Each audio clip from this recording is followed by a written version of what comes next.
Another day, another basketball stories na naman ang pagkukwentuhan natin.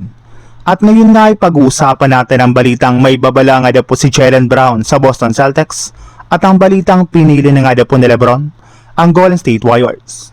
Mismong si Jaylen Brown na nga po ang harap-harapang nagsabi na sinubukan nga daw po niya sanang bumalik sa Boston Celtics, ngunit mismong ang kanilang front office na nga po ang nagpalis sa kanya.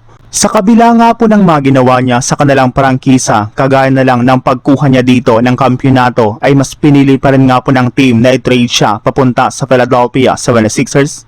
Kaya hindi na nga po nakapagtataka kung meron mang sama ng loob si Jaylen Brown sa Boston Celtics. Bagamat man nga po excited siyang maglaro sa Philadelphia ay mas excited pa rin naman nga po siyang makaharap next season ang kanyang dating kupunan. Sa madaling salita, mukhang gusto nga po nitong patunayan na maling-mali ang ginawa sa kanya ng kanyang dating kupunan. Isang babala rin naman nga po ito na gagawin nga ni Jaylen Brown ang lahat ng kanyang makakaya para lamang tambakan ang Boston at makapagtala ng malaking punto sa kanilang unang paghaharap sa susunod na season. Sa ibang balita naman, isang malaking katanungan pa rin nga po sa NBA kung anong team nga ba kaya ang sunod na paglalaroan ni LeBron matapos siyang umalis sa Lakers sa free agency market. Marami para naman nga pong mga pinangalanang team na posible nga po nitong paglaruan kagaya na lang ng Miami Heat, CSW, Cavaliers at maging ang San Antonio Spurs.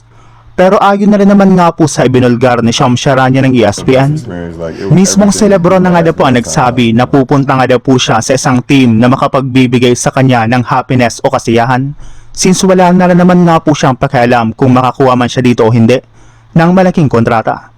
Mukhang buo na nga po ang desisyon ni LeBron at nakapili na nga po siya ng kupunan na kanyang paglalaroan.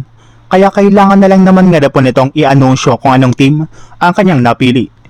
As of now nga po yung CSW para naman ang may pinakamataas na tsansa na mapipili ni LeBron dahil kay Stephen Curry na matagal na nga po niyang gustong makasamang maglaro sa isang team. Kaya almost 70% na nga po ang posibilidad na maglaro si LeBron sa Golden State Warriors.